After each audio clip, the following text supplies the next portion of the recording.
Mais bonsoir à tout le monde. Et quand le groupe Histoire m'a demandé de chercher un sujet de conférence, on cherche toujours des sujets. J'en ai pas mal, mais il faut toujours avoir des pistes de recherche, des documents nouveaux à explorer. On dit que finalement, ce ne serait pas plus mal de revenir sur un thème donc, que je connais bien, puisque ça a été l'objet de ma thèse en histoire à la faculté de théologie de Toulouse, un sujet qui m'a tracassé pendant des années et des années. Quand j'y réfléchis, ça fait plus de 50 ans. C'est-à-dire que c'est la première fois où j'ai, par curiosité, parce que j'étais toujours curieux déjà de connaître plein de choses sur l'histoire locale, la première fois où j'ai ouvert ce qu'on appelle une série de documentation que vous connaissez peut-être, qui s'appelle l'histoire générale de Languedoc. J'ai déjà fait une conférence sur cette œuvre magnifique qui a été faite par les bénédictins au XVIIIe siècle, en 1750, et qui a été ensuite éditée de manière imposante par les éditions privates à la fin du XIXe siècle, autour des années 1900. Et dès que je me suis retrouvé au grand séminaire après le bac en 66, 67, à ma rentrée au grand séminaire à Albi, il y avait dans la salle de lecture l'histoire générale de Languedoc, et je suis allé immédiatement à la table des matières, chaque fois qu'il y avait Verdun, je recopiais. Et Grand Selve. Et j'ai encore les copies que j'avais fait à la main, des chartes de fondation de Grand Selve, etc. Il n'y avait pas des photocopies comme maintenant. Et j'ai découvert comme ça l'histoire des Pastoureaux. Vous verrez tout à l'heure le récit fondateur, finalement, qui m'a servi de point de départ. Et j'ai toujours été obsédé par cet événement. Et du coup, j'ai décidé, donc, après être engagé comme professeur d'histoire médiévale et d'histoire religieuse, particulièrement à l'Institut catholique, j'ai décidé d'en faire mon travail de recherche, et ça m'a amené sur des interrogations, des questionnements qui font que lorsque vous avez consacré beaucoup de temps à un sujet comme celui-là, à la fin vous en savez moins qu'avant. C'est-à-dire que vous posez tellement de questions que vous demandez si tout ce qui est raconté est vraiment vrai, si ce n'est pas des choses qui ont été inventées, qui ont été copiées, parce que vous allez le voir, derrière le récit du massacre, ce qu'on appelle le massacre des Juifs, et le suicide collectif des Juifs à Verdun, il y a ce qu'on appelle un topos, c'est-à-dire une manière de raconter l'histoire qui remonte à l'Antiquité et qui est la reprise d'un célèbre événement qui est la chute de Massada, vous avez entendu parler, où les Juifs, plutôt que de tomber entre les mains des Romains, ont préféré sur le rocher extraordinaire de Massada, au bord de la mer Morte, s'égorger eux-mêmes. Alors donc on se dit, est-ce que c'est vrai? En tout cas, j'ai écrit plusieurs articles qui s'intitulent Verdun, un autre Massada. Et c'est à partir de là que j'ai pu faire connaître un peu plus l'événement. Le monde juif le connaît depuis longtemps. C'est-à-dire qu'il y a d'abord les chroniques juives très anciennes, les premières qu'on a imprimées au moment de l'invention de l'imprimerie au XVIe siècle, lorsque les Juifs ont écrit eux-mêmes leur propre histoire, qui déjà ont perpétué cet événement et l'ont fait connaître. Et il y a eu ensuite les travaux au XIXe siècle de la plupart des grands érudits juifs qui ont travaillé dans la revue des études juives, par exemple, qui ont commencé aussi à réécrire leur histoire et qui ont repris tous ces événements.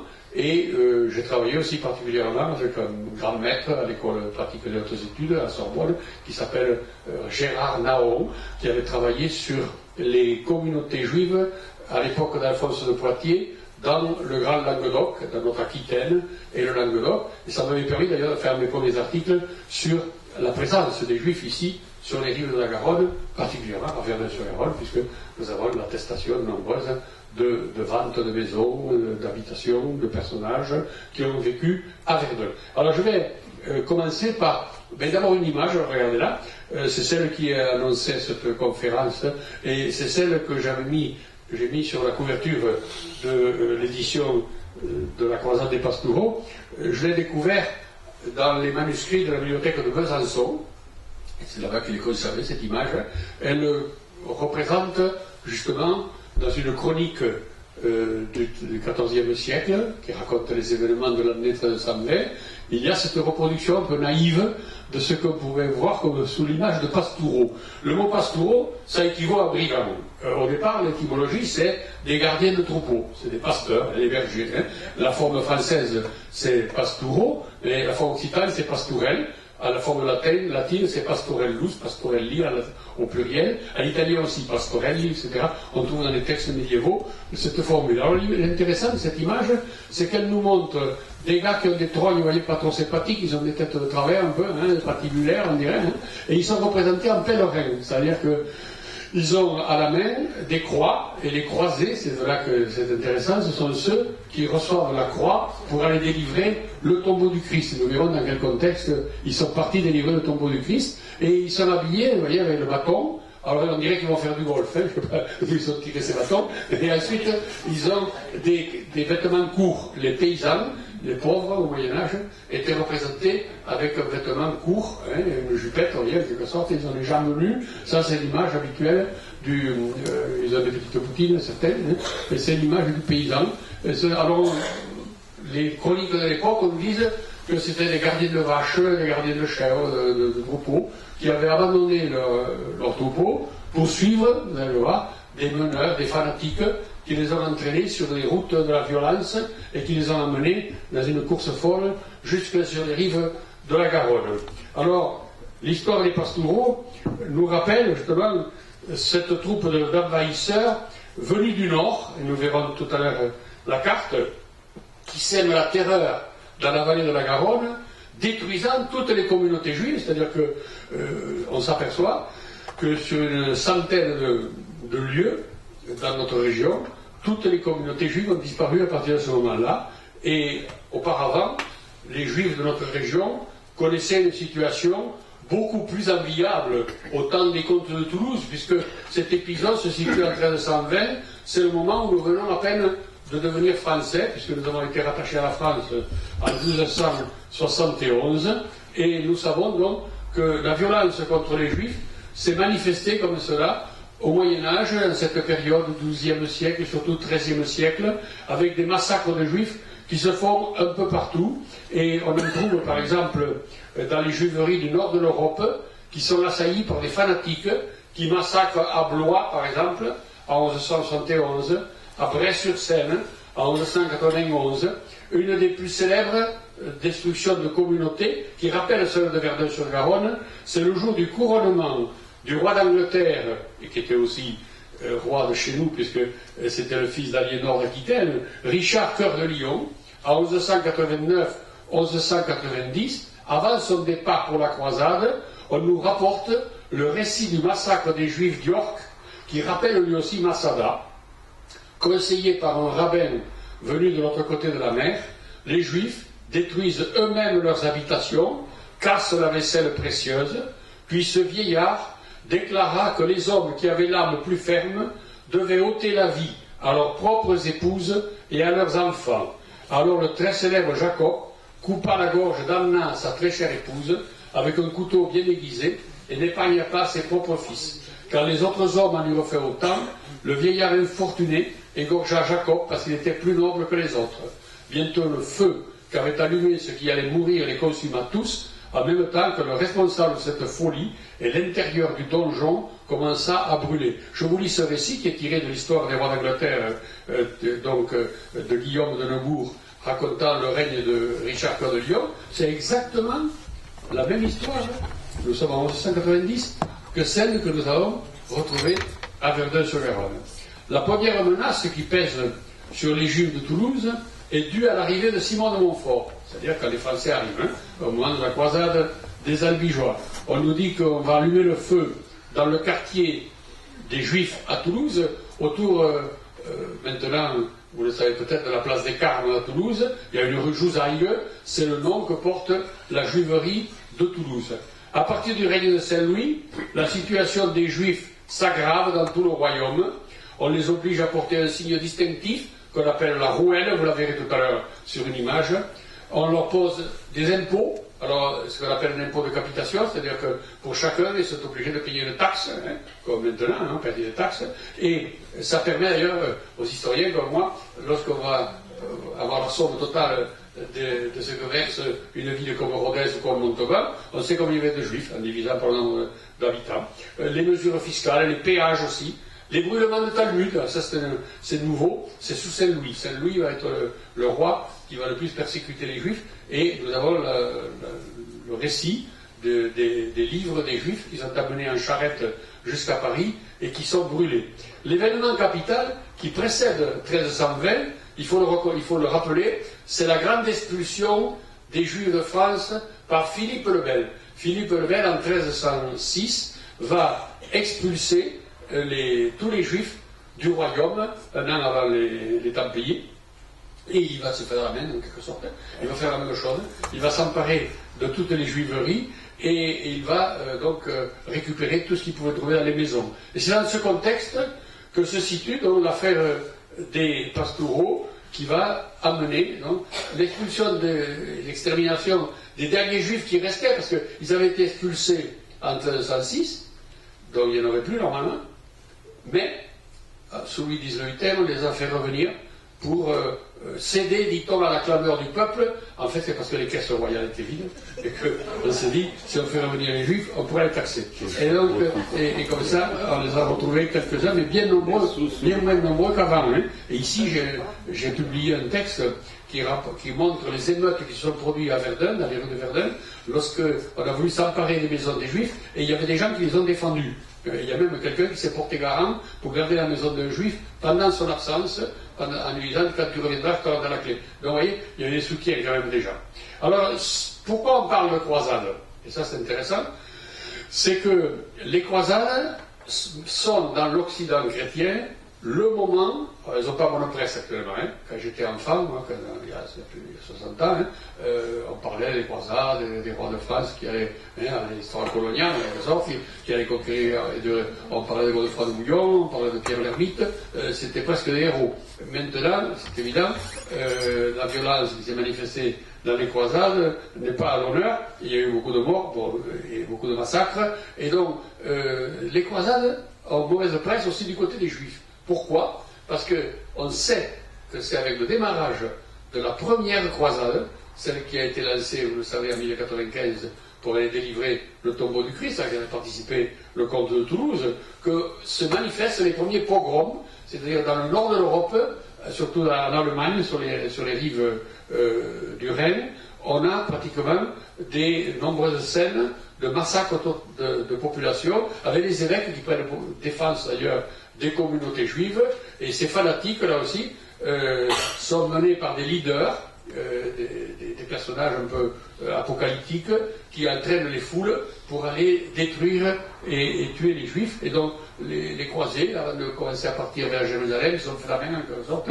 en essayant de commencer à s'attaquer aux juifs avec un raisonnement très, très simple. Pourquoi on a volé aux juifs? C'est le raisonnement très simple de dire on est obligé de s'engager pour faire une croisade, pour aller délivrer le tombeau du Christ, là-bas, à Jérusalem, alors que nous avons ici, chez nous, en Occident, les propres ennemis du Christ, ceux qui l'ont fait mourir, les Juifs qui l'ont condamné à mort, etc. Donc la haine anti-juive va naître de ce raisonnement, et on a dit, mais commençons par nettoyer. Hein, c'est une tentative de purification de l'Occident chrétien, de la présence des Juifs. Alors on a des exemples de fanatisme comme cela, avec les mêmes scènes que ce que je vous ai décrit tout à l'heure, hein, avec des gens qui sont obligés de se suicider pour échapper aux mains de leur bourreau, surtout en 1091.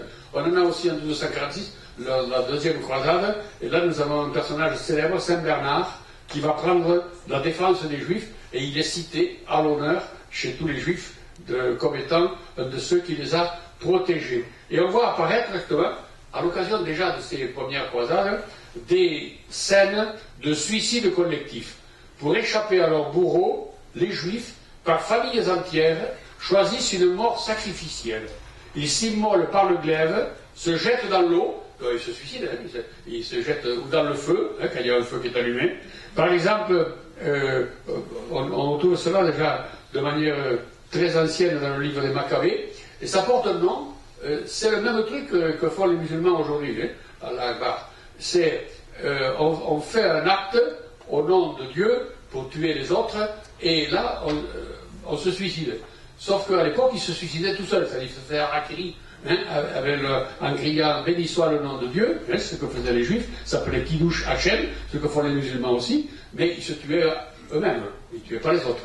Et tandis que maintenant, les musulmans, quand ils le font, ils font péter une bombe et ils font tuer tout le monde autour. Donc, mais c'est le même principe. Hein. C'est inscrit déjà au Moyen-Âge, on le trouve de manière très forte. Ces rapports. Flavius Joseph, par exemple, nous rappelle la résistance à l'époque des Maccabées, donc, de ceux qui vont se suicider comme ça, il tue à la mer, il pousse les cadavres dans le précipice, et à la fin, il s'y jette lui-même. Donc, c'est exactement ce que vous allez retrouver tout à l'heure. Bien avant Massada, on peut constituer un corpus de récits de suicides dans la guerre des Juifs. L'épisode, d'ailleurs, qui s'en rapproche le plus, c'est une affaire qui s'est passée à Jotapata, c'est un drôle de nom, en juillet 67, où Flavius Joseph lui-même est miraculeusement rescapé d'un tirage au sort meurtrier. D'ailleurs, les mathématiciens connaissent cette loi qui fait que, vous savez, c'est toi et moi, donc il avait calculé à l'avance le tour de manière à ce qu'à la fin, lui, il est resté le survivant. Hein. Et donc il paraît que c'est un jeu mathématique qui est très connu, et Flavius Joseph risqua sa vie sur un coup de chance, et il échappera donc à ce suicide collectif. Alors, je vous rappelle, je rentre maintenant dans le sujet de notre croisade populaire que je vous ai présenté tout à l'heure. On les appelle aussi, ces croisades populaires, des croisades d'enfants. Hein, parce que le mot qui est utilisé en latin, c'est pueri, qui veut dire les enfants, et le mot est synonyme, en fait, de serviteur, d'esclave. Hein, le mot puer en latin ayant les deux sens, et donc ça voulait dire les gens qui sont des classes inférieures. Et la démonstration a été faite que lors de la première croisade des enfants, il y en a eu trois. Hein, une en 1212, une en 1251 et la nôtre de 1320.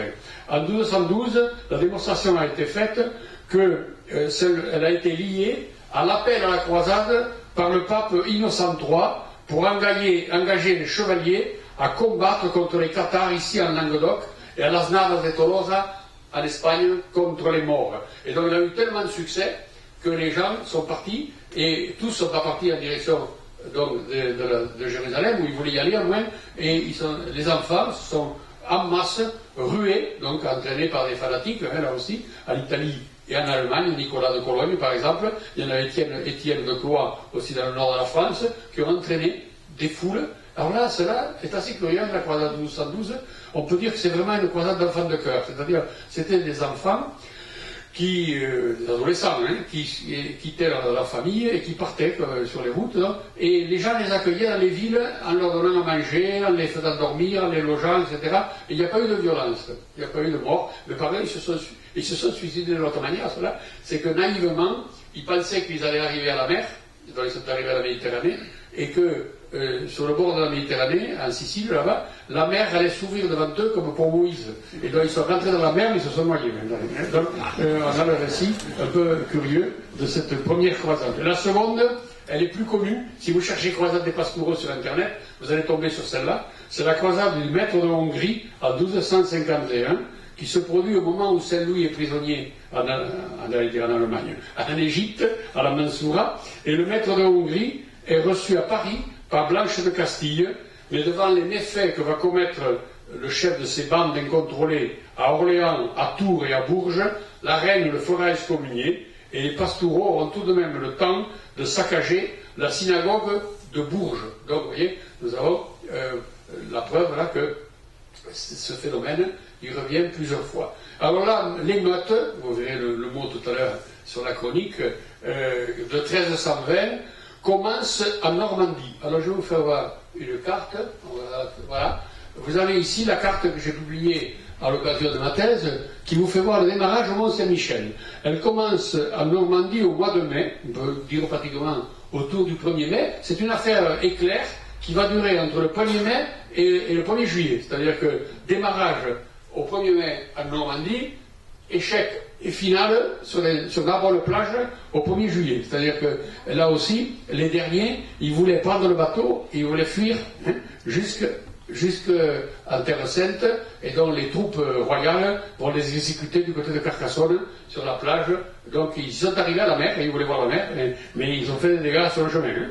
Et donc on vit tout à coup, errer en plusieurs endroits, des bandes de gens de deux sexes qui se donnaient pour mission d'organiser la croisade et d'aller à la délivrance des lieux saints. Alors ça, nous le savons, parce que, vous allez me dire, les croisades sont finies, puisque vous savez que traditionnellement, lorsqu'on fait l'histoire des croisades, en effet commencé en 1095, donc, avec la première croisade, la prise célèbre de Jérusalem en 99, et il y a ensuite la finale, 1291, la chute de Saint-Jean d'Acre, la période des États d'Athènes et des croisés en Terre Sainte est terminée. Mais il y a toujours eu le désir de la part de la chrétienté de relancer en permanence la croisade. Et les rois de France particulièrement. C'est pas d'aujourd'hui que les Français veulent gouverner le monde. On peut faire appliquer les bonnes règles. Et alors déjà, Philippe le Bel donc, se prenait pour le roi du monde et il voulait repartir avec la croisade. Il y a eu des appels qui ont été lancés. On a ramassé de l'argent. Les papes, c'est que le pape normalement qui peut lancer une croisade. Le pape faisait des appels et l'argent rentrait dans les caisses du pape. Mais à l'époque de Clément V, par exemple, c'était ses neveux qui se le mettaient à la poche. Et donc on a dénoncé le scandale, etc. Et c'était cette époque-là. Et donc il y a des gens qui étaient prêts à partir. Il y a eu des appels qui ont été faits. Alors cette troupe de pauvres, de miséreux, était formée, donc je vous l'ai dit, de gens sûrement de moins de 20 ans. Et le nombre, alors c'est assez impressionnant. Si vous lisez les chroniques, comme d'ailleurs si vous lisez les chroniques concernant les croisades en Terre Sainte, vous avez tous des chiffres ronds qui sont de 50 000, 60 000, 100 000, ça ne veut rien dire. C'est-à-dire ça veut dire des grandes foules, mais on ne peut pas imaginer, il ne faut pas imaginer 30 000 personnes sur la route. Le seul endroit où j'ai pu comptabiliser les chiffres, enfin avoir les chiffres exacts, c'est un document, parce que là il y a eu une véritable enquête royale, c'est à Albi. Et à Albi, on nous les décrit, qui arrivent par bande, par petites troupes, comme des pèlerins, qui avancent sur la route, et ils sont 80 à peu près, 80 ou 100, vous voyez, qui avancent avec des bannières, pareil, avec des croix, comme vous avez vu tout à l'heure, les bannières, les enseignes, et ils avancent, et donc on peut imaginer des bandes séparées, qui vont dans toutes les directions, et qui font beaucoup de dégâts. Alors, à leur tête se trouvent deux meneurs, un prêtre chassé de son église et un moine apostat. Vous voyez, c'était vraiment des gens réguliers, c'était des excités. Organisés en une vaste procession, placés sous l'étendard de la croix, ces pèlerins de l'impossible se changent vite en pillards. Et les pouvoirs publics ne réagissent que très tardivement pour les expulser ou les empêcher de nuire. C'est-à-dire, entre le moment où ils démarrent et les massacres qu'ils vont commettre quand ils vont arriver dans la région de Sainte, où vous voyez que ça commence à être en rouge, et descendre ensuite dans la vallée de la Garonne, on ne réagira qu'après le massacre de Toulouse. Donc, d'ailleurs, ce sera le premier à réagir, le pape de l'époque, Jean XXII, pape d'Avignon, originaire du Quercy, le Cahors, et c'est Jean XXII qui écrira le premier une lettre, dont j'ai publié le texte ici, pour défendre les Juifs persécutés. N'ayant rencontré aucune résistance à Paris, ces pastoureaux atteignent rapidement Bordeaux. Alors ça c'est intéressant, c'est la route des pèlerins de Saint-Jacques-de-Compostelle qui descend par la voie qui longe, voyez, la côte, et qui va descendre donc depuis Sainte, Angoulême, Bordeaux, etc. On connaît cette route, et c'est à partir du moment où ils arrivent pratiquement en Occitanie, c'est-à-dire quand ils descendent depuis le Poitou, commencent à arriver à l'écart d'Alphonse de Poitiers, et à Toulouse et dans la vallée de la Garonne, qu'on voit les massacres. Avant, il n'y a rien. Les massacres que vous avez en rouge là-haut, Chinon, Vitry, ils ont été faits à d'autres périodes, mais ils ne sont pas liés à la croisade des pastoureaux. Et le premier, c'est Sainte, vous voyez, et la région d'Angoulême. Ça veut dire quoi? Ça veut dire sûrement que dans le nord, l'expulsion qui avait été faite du temps de Philippe le Bel, où l'antisémitisme était beaucoup plus fort et beaucoup plus violent, avait été tellement grande qu'il ne devait plus rester de juifs. Alors que dans le sud, on les a fait revenir, et ils ont pu revenir après l'expulsion de Philippe le Bel, et il y en avait encore assez nombreux pour qu'ils puissent être massacrés par les pastoureaux. Et donc, en n'ayant rencontré aucune résistance, ils arrivent à la Garonne, et la troupe se sépare en plusieurs bandes du côté d'Agen. L'une se dirige vers la Gascogne, l'autre continue en direction de Toulouse. La première bande ravagera la Lomagne et la région d'Auvillard, et après un passage à Auch, dévastera la région de Gimont, de l'île Jourdain, pour arriver à Grenade. Et donc là, nous avons un récit à peu près de cette bande. Et nous savons, grâce au témoignage, je vais y revenir tout à l'heure, de mon témoin privilégié Baruch le Teutonique, que le jeudi 12 juin 1320, cette troupe effraie le bail de Grenade, le représentant du pouvoir royal, qui chercha à protéger la fuite de deux juifs originaire d'Onde, auquel il conseilla d'aller se réfugier dans la ville toute proche de Verdun-sur-Garonne. Donc, vous voyez, ça c'est intéressant. Dans le témoignage, il lui dit, va te mettre à l'abri à Verdun-sur-Garonne, dans le château royal. Salomon et Éléazar tentent de fuir sur une frêle embarcation de nuit, hein, mais ils sont découverts et ne doivent leur salut qu'en se laissant baptiser de force. Alors, vous allez voir, lorsqu'ils sont pris par les pastoraux, ces juifs, on ne leur laisse pas grand choix, c'est le baptême ou la mort. Et donc, il est évident que quelquefois, il vaut mieux accepter de se laisser verser un poteau sur la tête que de se faire couper. Mais la plupart, malheureusement, iront jusqu'au bout de la logique du refus du baptême et préféreront s'égorger et mourir comme cela. La seconde troupe avait suivi le cours de la Garonne et assiégé Castel-Sarrazin, parce que dans les commentaires, il y a situé à peu près à égalité Verdun et Castel, entre le 13 et le 14 juin 1920, et fait périr 152 juifs. C'est à cette occasion que sont capturés, le pouvoir royal est envoyé, et on envoie la troupe. Pourquoi on envoie la troupe? Peut-être parce que je pense avoir déterminé, je ne l'ai pas écrit ça, mais je suis de plus en plus persuadé, que le sous-viguier, c'est-à-dire celui qui représentait la justice royale à l'époque et qui dirigeait en quelque sorte la gendarmerie, le sous-viguier de Toulouse, il était installé au château royal de Verdun-sur-Garonne, et il s'appelait Arnaudette. Et donc ce sous-viguier, c'est lui qui est venu peut-être les protéger, qui a demandé qu'ils s'abritent dans le château de Verdun, et c'est lui qui donc lance la troupe pour arrêter les pastoraux, et on en avait amené 24 charrettes.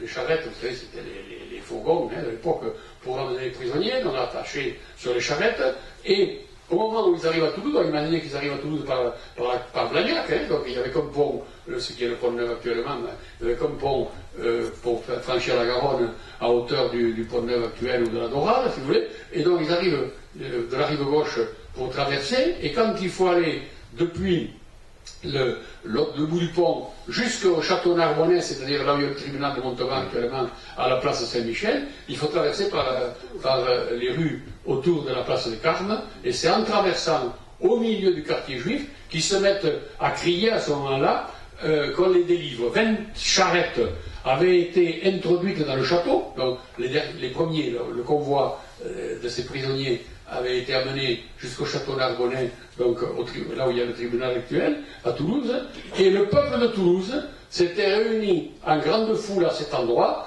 Les pastoraux qui étaient dans la dernière charrette se mirent à appeler à l'aide de ce qu'on les amenait prisonniers parce qu'ils voulaient venger la mort du Christ et qu'il leur fallait aller en prison. Certains de la foule toulousaine brisèrent les cordes qui les liaient dans les charrettes, ainsi détachés. Ils sautèrent de leur charrette et se mirent à crier avec la foule « À mort, qu'on tue tous les Juifs ». Donc, vous voyez, une émeute a lieu dans les rues de Toulouse ce 15 juin 1320, avec ces pastoraux qu'on lâche comme des sauvages dans le quartier juif, et c'est là que nous le savons par quelque chose d'extraordinaire, c'est que nous avons un juif qui s'appelle Baruch le Teutonique, qui était un rabbin, donc qui avait plus de 50 ans, qui était un sage, qui était chez lui, dit-il, j'étais chez moi, bien sage, c'était le Shabbat, hein, en train de lire, au repos, j'entends des hurlements, des cris dans la rue, hein, et donc à mort tous les juifs, et donc il est arrêté, comme tout le monde, et il va être emmené, donc, avec perte et fracas, et lui, il va, comme c'est un notable, qu'il a beaucoup de protection, il connaissait quelqu'un chez les frères prêcheurs, c'est-à-dire qu'il connaissait chez l'inquisiteur, et donc il connaissait l'inquisiteur. Et les notaires de l'Inquisition. Donc, il va jouer toutes les cartes possibles pour éviter la mort d'abord, et surtout le baptême. Et donc, comme il savait raisonner, il leur dit, moi je veux bien être baptisé, mais il dit, je veux comme parrain le préfet. Et c'est comme s'il disait, je veux le préfet, je veux quelqu'un d'important comme parrain. Alors il faut le chercher. Alors, tout ce temps-là, il va vraiment essayer de temporiser jusqu'au moment où, voyant qu'il ne peut plus résister, il va être obligé de se laisser amener de force jusqu'à la cathédrale de Saint-Étienne et d'être baptisé. Et il raconte tout ça. Et alors il nous raconte que dans les rues, elles étaient jonchées de cadavres et qu'il y avait des gens, donc s'étaient suicidés sûrement, plutôt que de faire baptiser ses frères. Et lui, on lui reprochera d'ailleurs après. On lui reprochera, après d'avoir été donc, un des leaders de la communauté juive, et de ne pas s'être suicidé, mais d'être allé au bout de sa logique en disant, bon, finalement, il avait bien raisonné quand même. Hein. Il a raisonné en disant, un baptême donné sous la contrainte n'est pas un baptême valable. C'est ce qui est vrai. Et alors, pourquoi nous savons tout ça? C'est parce que ce fameux Baruch, on va l'aider le soir à s'enfuir, on va l'amener avec des protections d'ailleurs, il est allé voir les capitouls, qui lui ont donné 2 gardes, qui vont l'amener pour éviter qu'il soit tué, et ils vont l'amener, il lui dit, tu n'as qu'à parler allemand, faire voir que tu es étranger, etc. Et il était allemand d'origine. Et il l'amène vers Montgiscard, qui est la fuite vers le sud, et donc il s'enfuit de Toulouse à la nuit, et il est hébergé d'ailleurs dans une famille avec ses proches par un certain Léon, sur la route de Pamiers, là-bas, et il est reçu, donc il rencontre d'ailleurs dans la maison d'autres personnes, nous convainc que je partirai de Toulouse. Pierre de Saverdun me donna 3 esterlins et vint avec moi jusqu'à l'embranchement de la route qui va à Montgiscard, me disant de faire vite, de parler allemand sur le chemin. Je me hâtais d'aller à Montgiscard. Lorsque j'y fus, une foule armée me tomba dessus, me demandant si j'étais juif ou chrétien. Je leur demandai à eux-mêmes qui ils étaient. Ils me répondirent, Pastoureau, si tu es juif, nous voulons te tuer, à moins que tu ne te fasses baptiser. Je leur répondais que je n'étais pas juif. Ils me dirent alors qu'ils allaient me mettre en prison. Vous avez donc le pouvoir de mettre les gens en prison? Ils répondirent que oui, car il y avait le bail du lieu et ses gens. Vous voyez, donc, ils allèrent jusqu'à Mazères, et de Mazères jusqu'à Pamiers, et il sera hébergé, donc, caché dans des familles. Et ensuite, alors, pourquoi nous savons tout ça? C'est parce que, un mois après, là nous sommes au 15 juin à peu près, un mois après, le 14 juillet 1320, il est dénoncé devant l'Inquisition, à Pamiers, parce qu'il se comporte en mauvais chrétien. Il avait été baptisé, donc il avait baptisé Jean, le nom de baptême, et il continue à judaïser, re-judaïser. Et donc ça c'est, les juifs normalement ne sont pas poursuivis par l'Inquisition, ils sont tolérés, mais à partir du moment où il est relapse et qu'il n'applique pas le baptême chrétien, il est condamné à aller devant l'inquisiteur. Et donc il est traduit devant le plus grand inquisiteur que l'on connaisse à l'époque. Enfin, il y en avait 3 à l'époque. Mais le plus terrible, c'était Bernard Guy, je viens de reparler tout à l'heure, qui était dominicain à Toulouse. Et le second, c'était le fameux évêque de Pamiers et de Mirepoix, qui s'appelait Jacques Fournier, qui était le grand inquisiteur de Montaillou, dont nous avons, par miracle, gardé le registre d'inquisition avec des milliers de dépositions qui a été publié par Jean Duvernois. Et c'est là que, dans le récit de ce monsieur qui a été arrêté, il raconte pendant des journées entières à l'inquisiteur comment il a été baptisé. Il dit, je vais vous raconter comment on va baptiser de force. Et donc, c'est grâce à lui. Parce que si on n'avait pas Baruch, on ne saurait pas tout ce que je viens de vous dire au niveau des dates. Les chroniqueurs qui racontent l'événement ne donnent jamais la date précise. Tandis que lui, il donne les événements précis. J'allais de tel endroit à tel heure, il faisait nuit, on passe à tel endroit, vous voyez, dans tel village, etc. Et il donne les noms, j'ai été reçu dans telle maison, chez un tel, etc. Donc, il raconte, ça c'est ça l'inquisition, c'est comme c'est la police, hein, on fait un dépôt, une déposition des détaillés. Grâce à ça, nous savons tout ce qui s'est passé ce jour-là, et nous savons par exemple qu'on a tué dans les rues de Toulouse une autre centaine, 120 juifs à peu près, qui ont été massacrés ce 15 juin 1320, la communauté juive de Toulouse pratiquement exterminée. Et alors, nous savons qu'il a été relâché, qu'il n'a pas été condamné par l'inquisiteur, pour la bonne raison qu'encore plus tard, 2 ou 3 ans plus tard, dans les contes royaux, je dis toujours, quand je parle de ça, je me suis beaucoup penché dessus pour rechercher les juifs, dans les contes royaux, je dis, rien n'échappe au fisc. Et alors, il a été condamné pour coups et blessures. On le retrouve dans une bagarre où il était obligé de payer une amende, comme quoi il a cassé la figure à quelqu'un qui l'avait dû insulter peut-être. Et donc il est marqué, Jean Baruch, qui a payé tant pour coups et blessures. Donc ça veut dire qu'il n'était pas en prison, qu'il a été relâché. En tout cas pour nous, il est le témoin précieux pour connaître ce qui s'est passé. Parce que si vous regardez ce qu'on appelle les chroniques, c'est-à-dire que lorsqu'on veut faire l'histoire, à l'époque, nous avons des gens qui racontent les événements principaux du règne. Et ça s'appelle des chroniqueurs. Il y a surtout ce qu'on appelle la Grande Chronique de France, qui est ordonnée par les rois de France, et donc à Saint-Louis, en France. Donc, ils sont à l'abbaye, ils sont chargés de rappeler les grands événements. C'est écrit en latin, après ça sera traduit en français, Et d'ailleurs, l'image que vous avez vue tout à l'heure, hein, c'est celle que vous allez voir encore l'autre image, sont des illustrations de ces chroniques.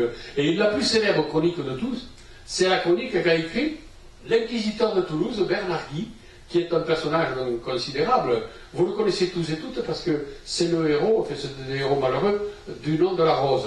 Dans le nom de la rose, il y a l'inquisiteur qui est exécuté, brûlé par les gens, enfin, qui est massacré par les gens. Il s'appelle Bernard Guy. Il n'est pas mort comme ça, il est mort dans son lit bien tranquille, évêque de Lodève. Mais il le présente comme un inquisiteur affreux. Et ce Bernard Guy, il est non seulement inquisiteur, et il nous donne des renseignements très précis. J'avais fait une conférence sur les Cathares, ici du pays de Verdun, c'est grâce à lui, dans le registre d'Inquisition, mais surtout parce qu'il est historien. C'est-à-dire que non seulement il nous a laissé l'étude sur les Cathares, et les condamnations, et les brûlements de Cathares, et tout ça, mais il nous a laissé aussi une histoire de ce qui s'est passé comme événement important. Et il a remis son livre d'ailleurs au pape Jean XXII, et dans son livre, d'ailleurs la chronique s'arrête juste, le texte que vous avez là, c'est juste l'année 1320, il arrête la page de sa chronique pour la remettre au pape et il ajoute dans la marge, le texte que vous avez là, qui est publié par l'Histoire générale de Languedoc, celui que j'avais découvert il y a plus de 50 ans pour la première fois. Et voici ce qu'il dit, c'est quand même intéressant. Les pastoureaux poursuivaient les juifs dans les villes, les châteaux, les maisons. Ils massacraient sans aucun jugement ceux qui refusaient de se laisser baptiser, s'emparaient de leurs biens, se les réservaient pour leur usage personnel. Ils massacrèrent beaucoup de juifs dans le royaume de France, spécialement dans la province de Bordeaux et en Gascogne, dans la province de Toulouse, dans les diocèses de Cahors et d'Albi. Leur nombre, leur folie s'accrurent de manière si dangereuse qu'ils firent naître la terreur et la peur à la seule évocation de leur nom. Dans les communautés villageoises, les châteaux, auprès des gouverneurs, des bails, des princes, des prélats, des riches, ils assiégèrent, c'est intéressant, le château royal de Verdun au diocèse de Toulouse pour en chasser les juifs qui s'y étaient réfugiés. C'est le seul qui dit expressément qu'il y a eu le siège du château de Verdun. Source importante, source fiable. Pourquoi? Parce qu'il est à Toulouse, Bernard Guy. Il est inquisiteur à la maison de l'Inquisition chez les Dominicains aux Jacobins, et il est donc un témoin. Il n'était pas là. J'ai la preuve que le 15 juin 1320, il n'était pas présent à Toulouse, il avait été envoyé en mission par le pape à Paris, et il n'était pas là pour l'exécution. D'ailleurs, ce jour-là, il y a eu l'exécution d'un bonhomme qui s'appelait Jean Philibert, qui était prêtre, qui était venu pour chasser les cathares, et puis qui s'était fait cathare. Et alors, il a été exécuté donc, à Toulouse, le 15 juin 1320. Et il n'était pas présent à Toulouse, mais il a dû recevoir des informations. Et vous voyez, ils exercèrent leur folie meurtrière dans la ville de Toulouse en criant à mort les Juifs. Ça correspond exactement, vous voyez, le récit de la chronique correspond exactement à ce que nous avons entendu dans le récit de Baruch, qui nous donne un détail précis. Et le massacre donc des Juifs dans le château de Verdun-sur-Garonne est connu par des sources juives. Et ça, c'est intéressant, et elles vont nous permettre d'affiner la connaissance. Les chroniqueurs juifs qui écrivent après l'expulsion d'Espagne et du Portugal, vous savez que j'expliquais à mes étudiants que la haine anti-juive, elle décroît, elle descend en fonction que vous allez du nord au sud. Donc, les premiers à expulser les Juifs, 1182, le Royaume de France.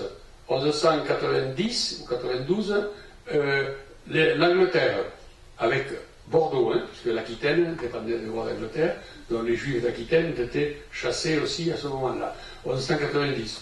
1290, qu'est-ce qu'il y a 1290? Vous savez qu'il y en avait un autre endroit, c'est pas grave. 1394, la France, c'est l'expulsion définitive par Charles VI, mais il n'y a presque plus de Juifs. 1394, et 1492, donc, le moment de la chute des rois de Grenade, c'est le moment de l'expulsion d'Espagne, et 98 de Portugal.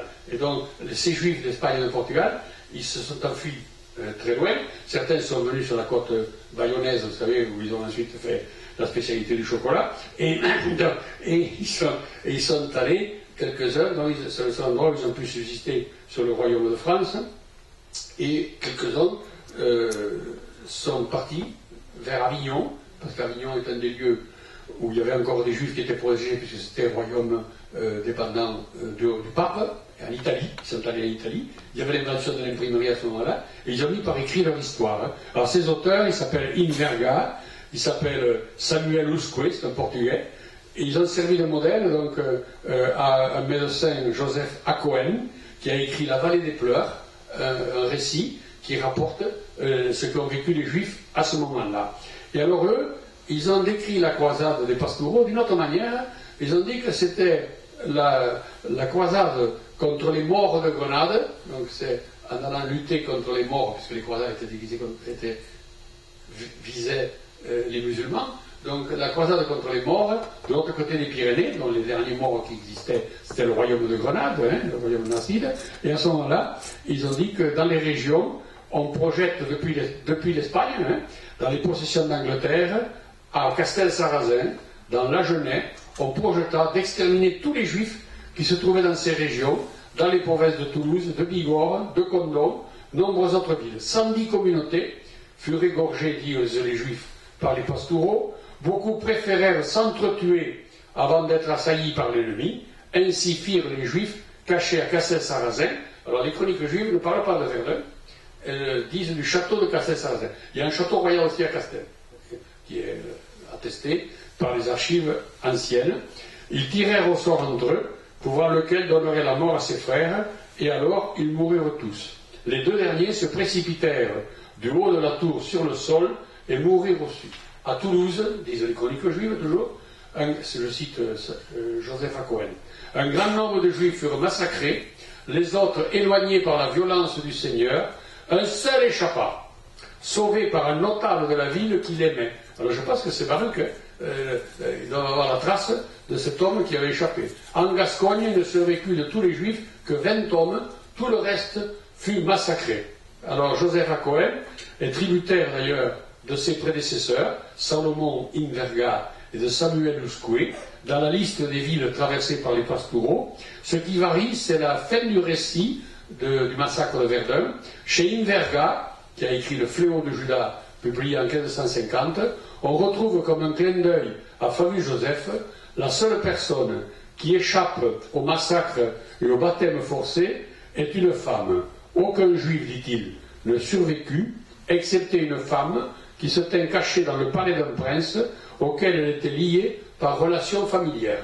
Et ça, on le retrouve dans le récit de Massada.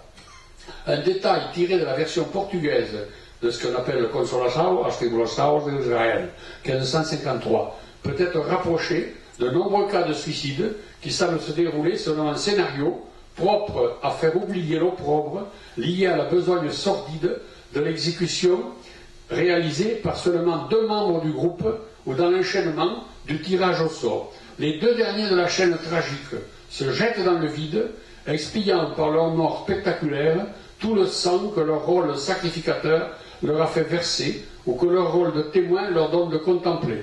Et le Portugais dit, il n'en resta que 2, dont les mains avaient été tachées par le sang de leurs frères meurtriers. Ils se jetèrent du haut en bas de la tour en se brisant en morceaux. Et le récit du siège de Verdun-sur-Garonne a été reconstitué fidèlement dans l'histoire générale de Languedoc, qui suit le continuateur de Guillaume de Nangis, qui est un chroniqueur français, et ajoute les précisions tirées de Bernavie ou d'autres chroniques. Et voici ce qu'il dit. Les Pastoureaux, continuant de faire la guerre, de donner la chasse aux Juifs, ceux-ci qui fuyaient devant eux, pour éviter de tomber entre leurs mains, se vendirent au nombre de plus de 500 au château royal de Verdun-sur-la-Garonne, au diocèse de Toulouse, et demandèrent un asile au gouverneur de cette forteresse. Cet officier les reçut volontiers dans la place, et les mit dans une tour fort élevée, mais rien ne put arrêter les Pastoureaux, qui assiégèrent aussitôt les Juifs dans cette tour, et pressèrent extrêmement le siège. Les assiégés se défendirent de leur côté avec beaucoup de valeur. Et après avoir jeté sur leurs ennemis toutes les pierres et les poutres et ce qu'ils avaient pu ramasser, ils leur jetaient leurs propres enfants. Pourquoi ils jetaient les enfants? C'est pour les faire échapper au baptême. Enfin, plutôt qu'ils préféraient les voir morts, les Pastoureaux, ayant rassemblé une grande quantité de bois ayant mis le feu à la porte de la tour, les Juifs, que la fumée incommodait beaucoup, voyant qu'il n'y avait aucun salut à espérer, prirent la résolution extrême de se tuer plutôt les uns les autres que de périr dans les mains des pastoureaux. Ils chargèrent le plus fort d'entre eux de leur couper la gorge. Celui-ci, après cette sanglante exécution, dans laquelle il fit mourir plus de 500 Juifs, alors là le chiffre n'est pas valable, c'est un chiffre général, il n'y en a seulement pas 500, il peut y en avoir 20, se retira au camp des pastoureaux et demanda qu'on lui donnât le baptême et quelques enfants qu'il avait réservés. Les pastoureaux lui répondirent: tu as commis un aussi horrible attentat contre ta nation et tu crois éviter la mort. Ils se jetèrent sur lui, le mirent en pièces. Quant aux enfants, ils les épargnèrent et les firent baptiser. Vous voyez, l'histoire toujours se termine bien dans les récits chrétiens. Tous les travaux dont des spécialistes juifs sur les massacres au Moyen-Âge font apparaître un schéma type de récit de suicide collectif. Et alors je me suis amusé à décomposer en séquence le massacre collectif de Verdun, et on s'aperçoit que c'est un montage qui est fait de réminiscences de thèmes, ce qu'on appelle des topoi, c'est-à-dire des récits types qu'on retrouve déjà dans d'autres histoires. Dès qu'on étudie les meurtres rituels d'enfants aussi, qui sont un autre récit type qu'on trouve répété indéfiniment en Espagne particulièrement, eh bien on retrouve toujours la même histoire des Juifs qui sont brûlés dans le four, par exemple, ou massacrés pour avoir leur sang. Ça se passe toujours pendant la semaine sainte. C'est toujours le vendredi saint qu'on essaie d'immoler des Juifs, des chrétiens, qu'on accuse les Juifs d'avoir attrapé un chrétien et d'avoir essayé d'avoir le sang pour faire une galette spéciale pour manger le vendredi saint. En fait, il était interdit aux Juifs de sortir pendant la semaine sainte. Et s'ils avaient le malheur de mettre le nez dehors, on les caillassait. Et donc il y a plusieurs récits célèbres. À Béziers, par exemple, j'en ai raconté souvent sur Béziers. Il y a un troisième récit typique, en plus des suicides collectifs et des meurtres rituels d'enfants, c'est les profanations d'hosties. Alors là aussi c'est toujours la même histoire, c'est une juive qui essaie par une sorcière d'obtenir une hostie pour essayer de la détruire. Et à ce moment-là, elle rentre chez elle, dans son arrière-cuisine, elle met l'hostie dans une poêle et elle la fait cuire pour essayer de la détruire, il plante le couteau dedans pour la couper en morceaux, et à ce moment-là du sang sort de l'hostie en quantité tellement grande qui coule jusque sous la porte, et les gens qui passent dans la rue voient la scène, etc. On amène la femme, on la brûle comme une sorcière. Voilà. Donc ça, c'est des récits types qu'on trouve partout. Alors, j'ai analysé le récit de Verdun-sur-Garonne comme un récit type, et en fait, on retrouve exactement les mêmes ingrédients. Alors là, avant de vous en donner l'analyse, je vous fais voir cette belle image qui est empruntée à un manuscrit de la British Library et qui est à Londres, qui est en français, vous voyez, il y a écrit là-haut, en rouge, de la meute des pastoureaux. Meute, c'est le mot émeute, en vieux français. De la meute des pastoureaux, et vous voyez, ici, au commencement, en France, une meute sans discrétion, c'est les grandes chroniques de France qui nous rappellent que c'est tuffeur, publière, etc. Et alors, l'intérêt, c'est la représentation symbolique du massacre de Verdun, où vous avez les pastoureaux donc, en bas qui sont complètement excités avec des bâtons et qui essaient de s'emparer des Juifs. Ils mettent le feu à la tour et vous avez les enfants, un enfant qui est balancé donc, depuis le haut de la tour, et surtout, alors plus intéressant, la représentation des Juifs comme des soldats qui sont dans la tour, comme du temps de Flavie Joseph, comme des soldats juifs qui sont représentés avec la fameuse rouelle. Si vous regardez bien, vous voyez qu'ils ont sur la poitrine une bande blanche et rouge. C'est ce qu'on appelle la rouelle. C'était un insigne que les Juifs devaient porter comme signe de reconnaissance bien visible, bicolore. Donc vous l'avez représenté ici symboliquement dans ce manuscrit médiéval. Alors, je vais reprendre les éléments du massacre de Verdun pour voir ce qu'on peut retenir comme authentique, car finalement, la grosse question que je me suis posée à la fin de toute cette histoire, c'est est-ce qu'il a vraiment eu lieu, ce suicide collectif? Ou est-ce qu'on l'a inventé? Et est-ce qu'on n'a pas recopié tout simplement un récit type qui était celui de Massada en l'appliquant à Verdun? Et il semble bien, si vous voulez, qu'on a transfiguré ou reproduit d'une manière épique un récit qui était peut-être plus prosaïque et qui a fait qu'il y a des Juifs qui se sont massacrés entre eux peut-être pour échapper à la mort. Et je vous ai dit que dans le récit de Baruch, il raconte déjà que dans les rues de Toulouse, les rues étaient jonchées de gens qui avaient préféré se suicider plutôt que de se faire baptiser. Alors j'ai trouvé en tout cas 10 éléments, je l'ai coupé en 10 séquences. La première, c'est le refuge. Alors oui, alors pour le raconter, je me suis servi d'une chronique française, parce que j'ai publié là-dedans toutes les mentions qu'on peut trouver au Moyen-Âge du massacre de Verdun ou des Pastoureaux. Et alors il y a des chroniques en français, en latin, il y en a très peu en vieux français. En occitan, il y en a très peu aussi, à part le TI Jutour de Cahors. À Cahors, dans les archives municipales, on a un texte en occitan. Mais sinon, c'est en vieux français. Alors, c'est joli en vieux français. Alors, ça commence comme ceci. Il advint que s'enfuirent en une tour. On sait que le récit de Baruch, il nous le dit, décrit les Juifs ayant demandé refuge au châtelaine de Verdun. La tour, synonyme de château, parce que quand on dit tour, ça veut dire château, est un des symboles du pouvoir royal. Et elle porte en elle-même une forte charge de sécurité et de protection. Un massacre semblable s'est produit dans une tour de Sainte sur le parcours suivi par les Pastoureaux, on a les témoignages. Les responsables auront ensuite des comptes à rendre pour leur participation au soulèvement des Pastoureaux et ils seront jugés en 1322, d'ailleurs ceux de Sainte. Il y en a un procès qui nous le dit. Deuxième épisode, et les Pastouriaux les assaillirent, le siège. C'est l'activité qui rappelle le plus l'épisode de Massada, avec l'enfermement des familles dans la forteresse. Troisièmement, la défense énergique. Et s'ils se défendirent à pierre et à fuste, la fuste c'est le bois, et quand ceux leur faillissent, s'ils leur jetèrent leurs enfants. Donc, vous voyez, c'est ce que dit la chronique. Bernardi souligne ces trois éléments de cette guerre défensive, les jets de pierre et de poutres, donc il démontre les poutres du château ou la toiture, avec l'horreur suprême, l'acte de désespoir qui leur fait utiliser leurs enfants comme projectiles ou tout simplement pour les faire échapper aussi à l'asphyxie, parce que s'il y avait le feu, on va en sauver peut-être quelques-uns, et moi je pense aussi peut-être l'idée aussi de les tuer pour qu'ils ne soient pas baptisés. Quatrièmement, le feu à la porte. A donc mirent les Pastouriaux le feu en la porte.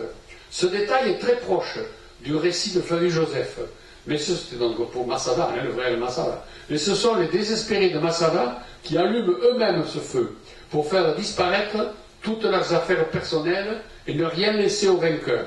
Ce geste annonce le partage émouvant des biens des héros de Montségur qui se sépareront de leurs bijoux et de leurs livres pour les confier aux survivants avant de monter sur le bûcher en mars 244. Vous pouvez dire que dans l'histoire du Languedoc, il y a deux résistances héroïques, si vous voulez, deux grands moments, la chute de Montségur et la chute de Verdun, si vous voulez. La fumée et la chaleur étouffante précipitent la fin du récit et entraînent une accélération de l'horreur.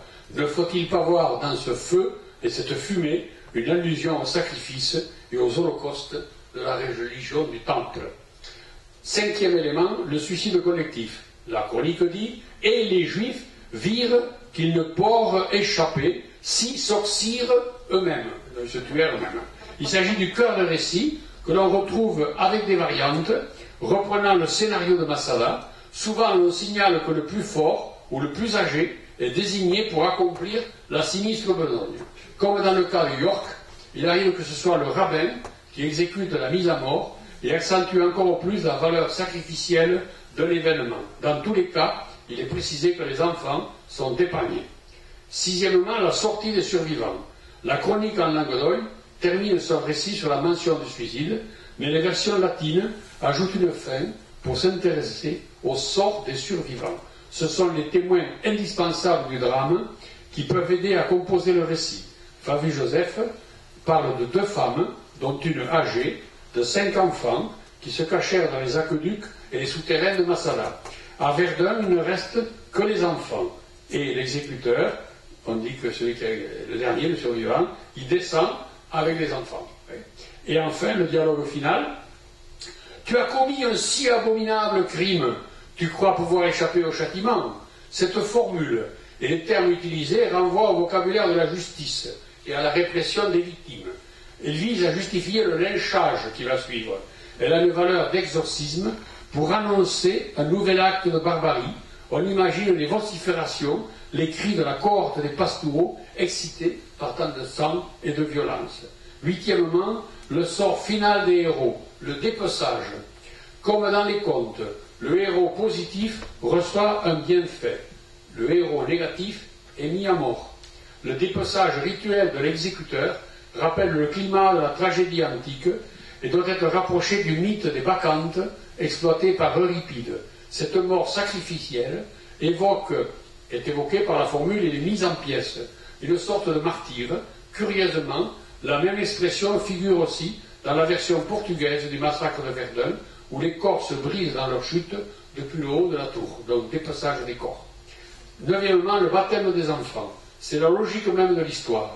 Malgré toutes les interdictions de l'Église qui s'opposaient au baptême forcé, les pastoureaux font usage de cette fièvre apocalyptique qui les pousse à baptiser tous les juifs pour hâter le salut de l'humanité. C'est pour cela qu'ils sont partis en croisade. C'est la folie apocalyptique.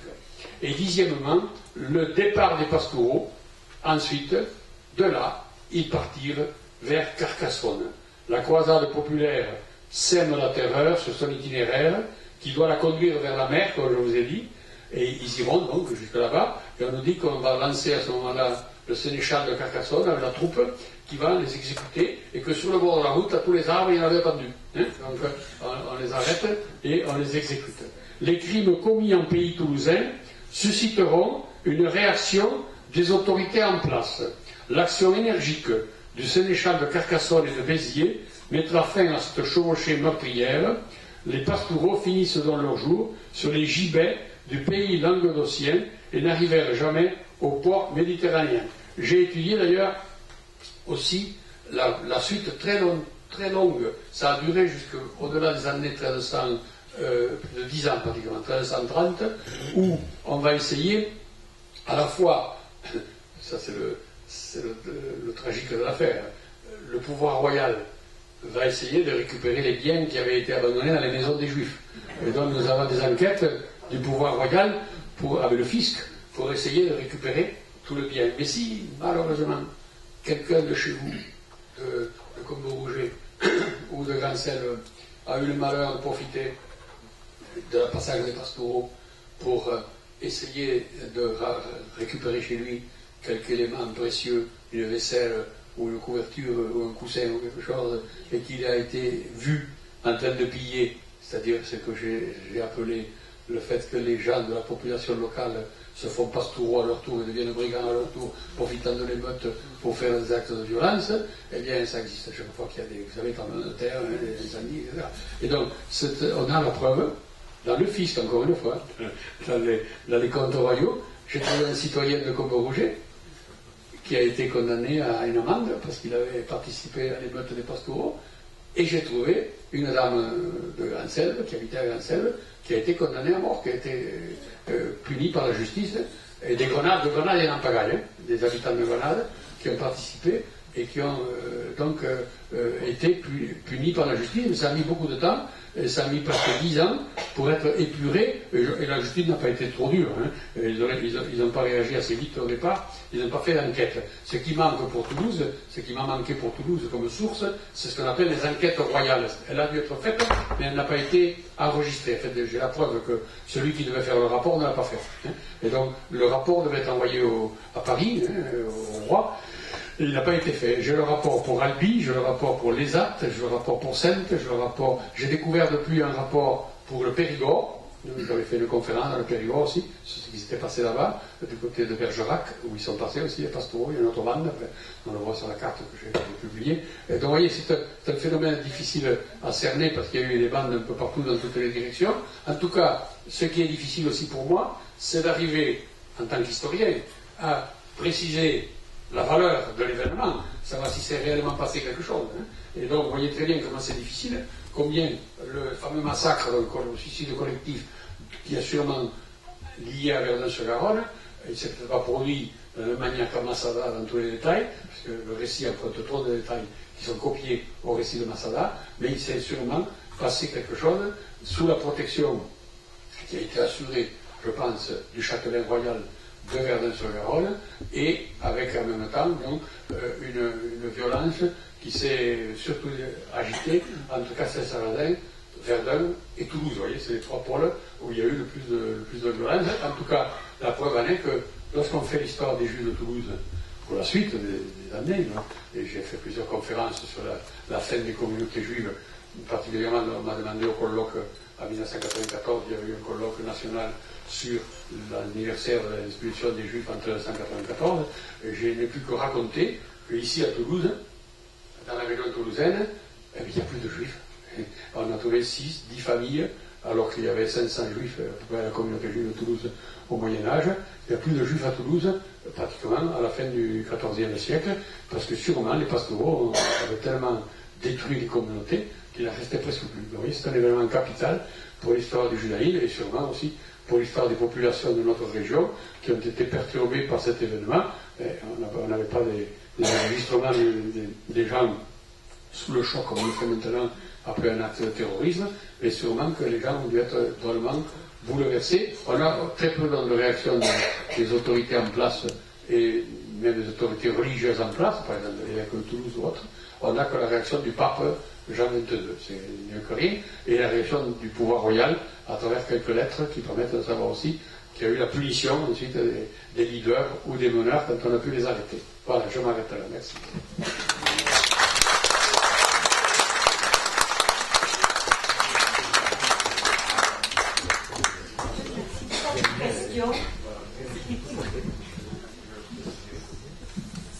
Avez-vous des questions?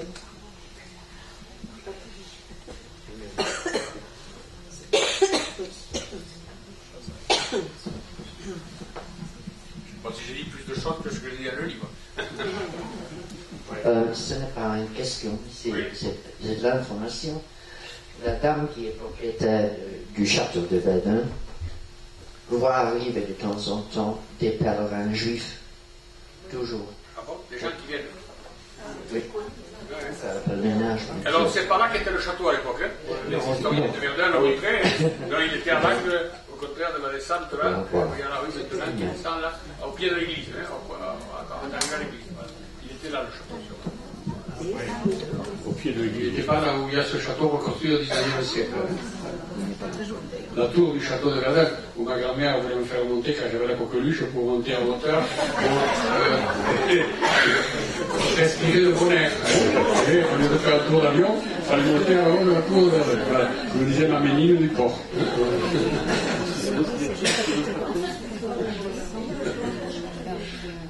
Oui, qu'est-ce qu'il y a d'autre? Oui, qu'est-ce que vous disiez? Ah oui. Je lui demande la question. Oui. Mais... Comme moi, oui. C'est des souvenirs d'enfance à Verdun. Je passais mes vacances, une partie, au port.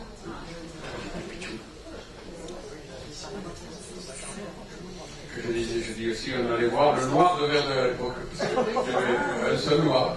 C'était ma grand-mère me venait, il faisait le gros tabac.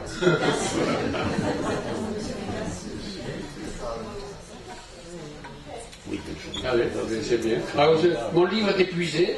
Peut-être sur Internet on en trouve quelques-uns. En tout cas, mon éditeur me relance. Il veut le refaire. Alors, je vais essayer de le refondre d'une autre manière parce que, en fait, cette thèse, elle n'a pas été faite normalement. Normalement, une thèse, c'est un gros livre comme ça. Je suis passé avec une réaction des événements qui correspondent à ce petit livre, si vous voulez, qui est à peu près ceci. Mais j'avais fourni 25 articles ou études que j'avais fait dans des publications de colloques scientifiques ou autres, qui traitent des pastoraux à différents...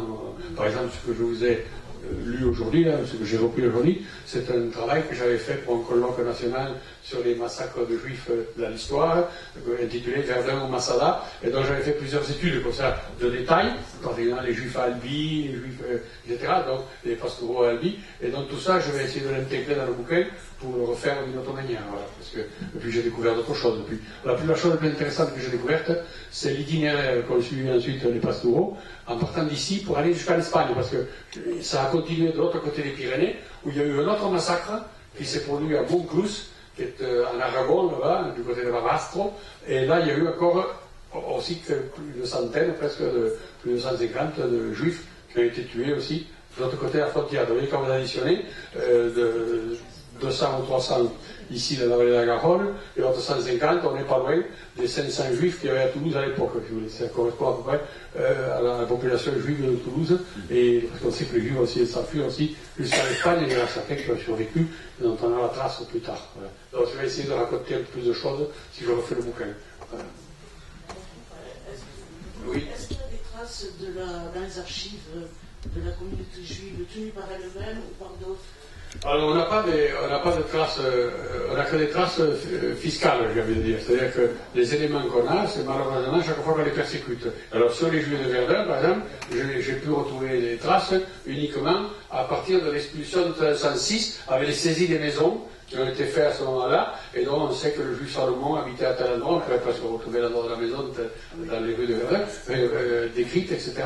Donc on a quelques éléments comme ça. Mais eux-mêmes n'ont pas, sauf s'ils laissent des chroniques. Il y a des endroits, hein, en Allemagne par exemple, on a des chroniques tenues par les Juifs de leur propre persécution. Hein, voilà. Et on l'a pas ici pour la France. On a un poème qui fait allusion au massacre des Pastoraux, mais c'est peu de choses. Voilà. En Espagne, il y en a davantage, oui, mais pas ici. Il y a aussi dans les registres paroissiaux, il y a des noms. Ah oui, mais ça c'est plus récent.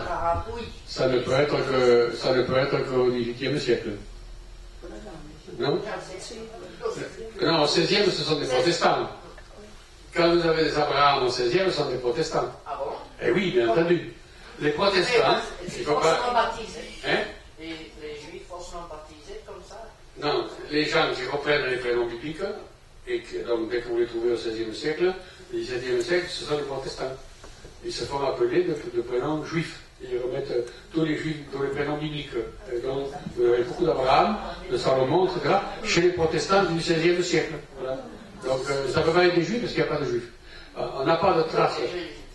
Je me demande simplement, Voilà. parce que Oui, non? ce sont des noms de famille. Oui, oui. Ah oui, alors oui, si c'est des noms de famille, ça peut être d'anciennes familles juives qui ont été converties donc, à la fin du Moyen-Âge et qui sont maintenues. Alors on trouve quelques noms juifs dans les noms de famille. En fait, c'est très peu dans la. Vous savez quels sont les noms de famille juifs? C'est les noms de villes. Les gens qui s'appellent Toulouse, Carcassonne ou Narbonne, ce sont des noms de villes. Parce qu'on donnait aux juifs, après leur prénom, ils s'appelaient donc Samuel, de Carcassonne, par exemple. Et donc on appelait Carcassonne. Et donc, ce qui fait que le plus souvent, ceux qui ont un nom de famille, qui est un nom de ville, on pourrait penser que c'est un nom juif. Voilà. Alors après, il y a Bédercy, par exemple, qui est les originaires de Béziers, etc. Il y a certains noms classiques, typiques, qui se... Sarfati, ça veut dire le nord de la France, c'est les juifs du nord, etc. Ah oui, il y a des noms de famille, pas les prénoms. Oui? Quel était leur métier et comment ils participaient dans les communautés? Alors ici, c'est assez impressionnant. Au Moyen-Âge, ils ont, grâce au comte de Toulouse, des activités à peu près normales. C'est-à-dire qu'on les voit fonctionner dans l'administration surtout. Et à Verdun, on a le cas d'un juif péagier, c'est-à-dire qu'il était à la douane, en quelque sorte, à l'entrée de la ville, et il tenait le poids public, et il faisait payer les taxes d'entrée de la ville. Donc on a plusieurs métiers de ce genre-là, et dans les petites villes, comme ici le Jourdain, Verdun, etc., j'en ai trouvé à Gimont, partout, ils sont paysans. C'est-à-dire que, et celui de Verdun, il avait un chai, il avait un train, comme trolio, il y a le mot latin pour dire donc pressoir, hein, et il avait un chai, donc avec du vin, et ils étaient paysans. Alors ça avait beaucoup impressionné dans les congrès, quand je suis allé dans les congrès à Paris, ça a beaucoup impressionné quand j'ai fait des communications là-dessus, parce qu'ils n'avaient pas l'habitude d'entendre dire que les juifs soient intégrés dans la société au point d'accomplir le même métier que leurs voisins. Ils n'étaient pas isolés, et ils vivaient du même métier, sauf qu'ils étaient en lien avec la communauté juive de Toulouse. C'est-à-dire qu'ils pouvaient pas célébrer ici, ils n'étaient pas assez nombreux, donc ils allaient en lien avec Toulouse, et à Toulouse, ils avaient un deuxième métier, ils faisaient les revendeurs ou les prêteurs sur gage. C'est-à-dire que ça, on le trouve assez souvent. Alors, la plupart des juifs qui sont arrêtés quand les pastoureaux s'emparent de leur maison, ils font le bric-à-brac, c'est des peillaros. C'est-à-dire que vous allez dans la maison. Baruch lui-même saisit chez lui une quantité de châles, de coussins, de choses précieuses, comme ça. Ils avaient chacun, souvent, un métier de ce type-là qui ne les rendait pas bien riches. Hein. Alors, j'ai des documents aussi que j'ai publiés, grâce à un registre de notaire de Montèche et de Castel-Sarrazin, où l'on a plusieurs cas, justement, de prêts sur gage qui échauffent des chauffeliers en cuivre, vous voyez, des trucs comme ça, qui sont déposés chez les Juifs. Et j'ai aussi publié des documents concernant des Juifs des fins fonds de la Gascogne, là-bas, à Géguin, dans l'Armagnac, et on voit exactement la même chose. Ils prêtent de l'argent et ils laissent en dépôt, les gens laissent en dépôt des objets précieux qui ensuite font qu'ils peuvent les revendre, ils font un peu le bric-à-brac, comme on fait aujourd'hui. Ils seraient champions pour les vides-greniers, vous avez tout un tas de choses comme ça à la maison. Voilà, alors il faut à la fois des métiers, mais pas plus que d'autres, faire des métiers d'argent ou de banquier, c'était pas encore ça. Et c'était sur les plus grands prêteurs, c'était les abbayes. Les plus escrocs, c'était les abbayes. Ceux qui faisaient le plus d'usure, c'était les moines de Vincennes, qui étaient les grands capitalistes. Et donc, l'Église édictait des lois contre l'usure et elle persécutait les Juifs à cause de ça, mais c'était pas eux les plus. Les Templiers aussi, les Templiers de Moricoux, par exemple, on voit très bien, dans le cartulaire de Moricoux, que c'est eux le Crédit Agricole de l'époque. Qui prêtaient l'argent aux gens et qui étaient propriétaires finalement de toute leur terre au bout d'un moment. Donc ça c'est très classique. Les ordres religieux étaient puissants. Est-ce qu'ils pouvaient se retrouver consul? Est-ce qu'ils pouvaient se retrouver consul comme sur Toulouse? Alors, à Toulouse, oui. À Toulouse, nous avons des capitouls. Ici, non, j'en ai pas trouvé. Enfin, il y en a un qui s'appelle Espagnol, qui est un personnage important de l'histoire de Toulouse, c'est celui-là qui est Capitoul, et qui vivait à Verdun. Donc la famille était installée à Verdun. Donc peut-être qu'un de ceux-là, on pourrait le suivre un peu plus dans la trace et essayer de retrouver son itinéraire. J'y ai travaillé un petit peu, j'ai fait ramasser des choses. Le meilleur historien, c'est un Américain qui s'appelle Mundy, qui a écrit un livre sur l'histoire de Toulouse en anglais, dans les années 50, et où il y a des chapitres très importants sur l'histoire des Juifs de Toulouse, qui m'a servi beaucoup, et il avait commencé déjà à défricher ce terrain, et j'ai continué un petit peu, j'ai fait quelques fiches, j'attends, j'ai envie d'étudier l'histoire des Juifs de Toulouse, mais c'est un gros morceau. Mais il y a tous les éléments, à Toulouse c'est passionnant. On les trouve dans les fonctions, et le comte de Toulouse les protégeait, c'est sûr. Oui.